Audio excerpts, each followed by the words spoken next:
Hey everybody, I'm going to use the Elmo right now to show you some basic tablet skills. And if you would please have a tablet handy so that you can try some of these things with me, pause the video and try them yourself so that you're doing these along with me. First of all, when you're using the tablet as though it is a laptop, you have this nice keyboard. So let's look at some of the things on the keyboard itself. Probably the most important key is this Windows key right here on the bottom row. This key toggles you back and forth between the purple dynamic tiles screen, which is where you can launch programs and applications from, and the desktop, which you're used to seeing on a Windows version machine. So try that button a time or two to see what it does. Let's look at the keys on the very top row because there are some very useful keys for you.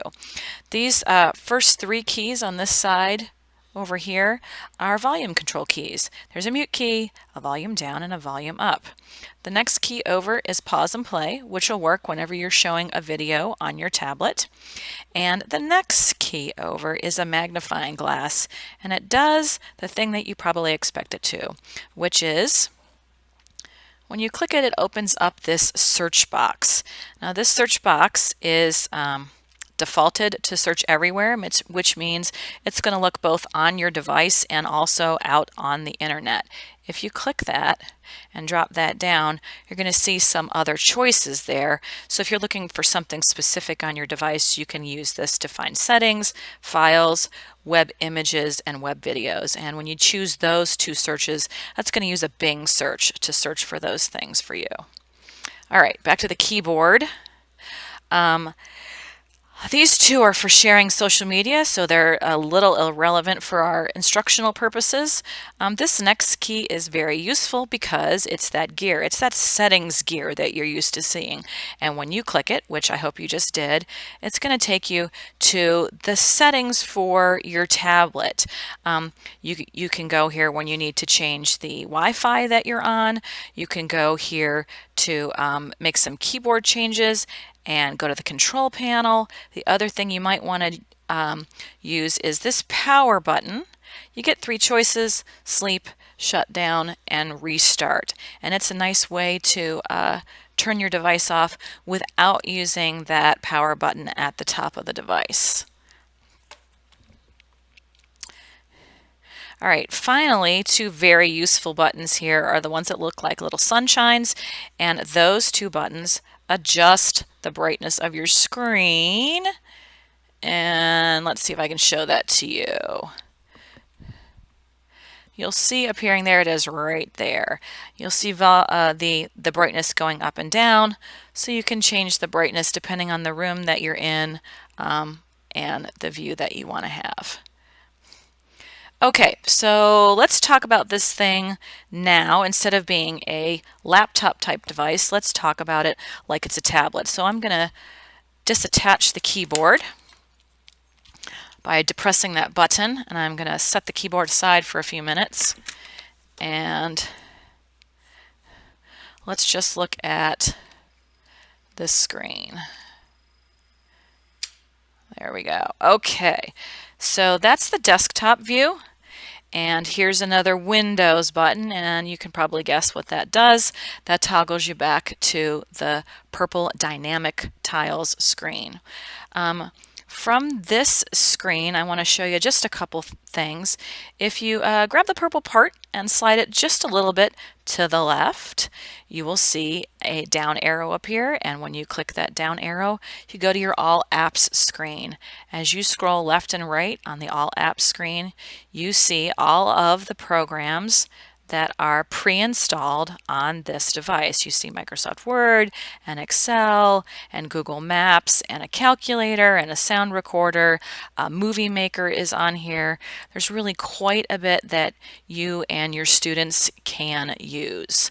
You can personalize the purple dynamic tiles screen by choosing things from the All Apps screen and moving them there. And you do that by depressing the item, holding down, and you'll get a little purple menu will appear at the bottom there. And you have a couple of choices, but pinning to the start will put that application on the Purple Dynamics tile screen. So I just happen to pick the snipping tool because that's a tool I really like. I'm going to pin it to the start, and it's going to pop up right there now, so I'll have easy access. This will stay, anything you move to this screen. So things that you use often, it's a great idea to move them to that start menu so you have quick access to those things. Okay, so let's see. Something else you might want to know about is called the Charms bar.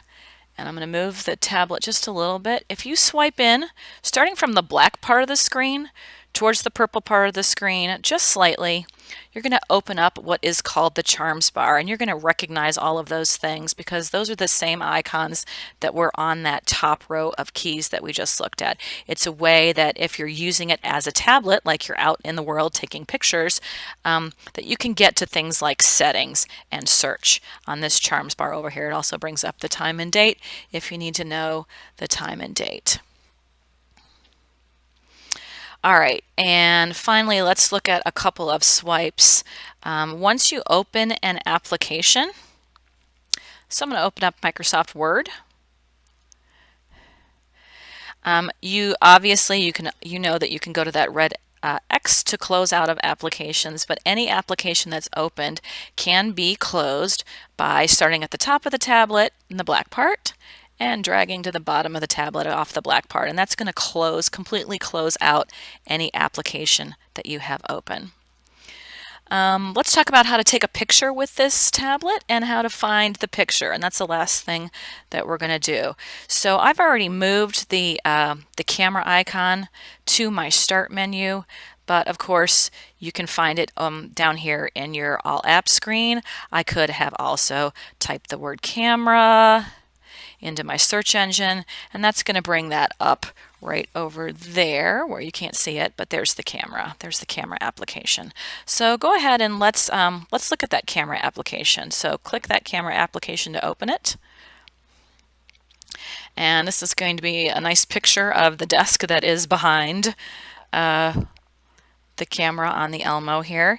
You can see on this side that you can shoot a video, you can take a snapshot, or you can do one of these cool 3D.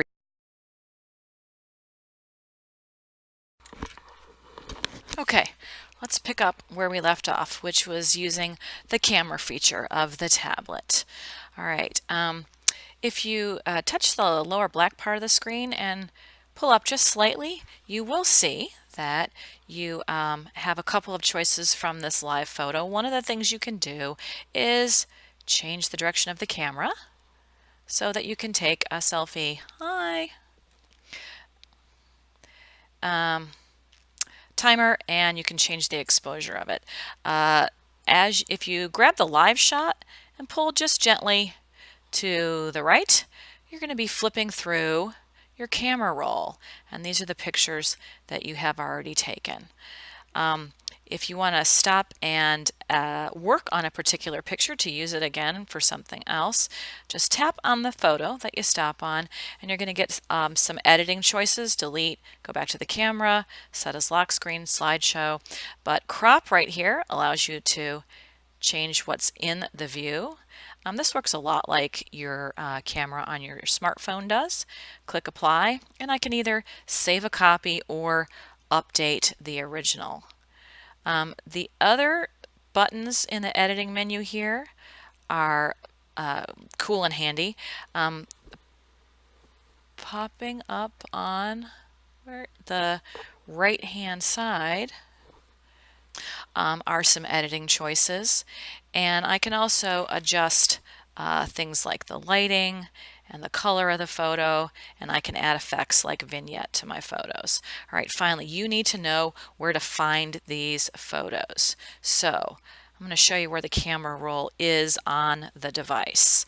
I have a launch from my start menu to File Explorer.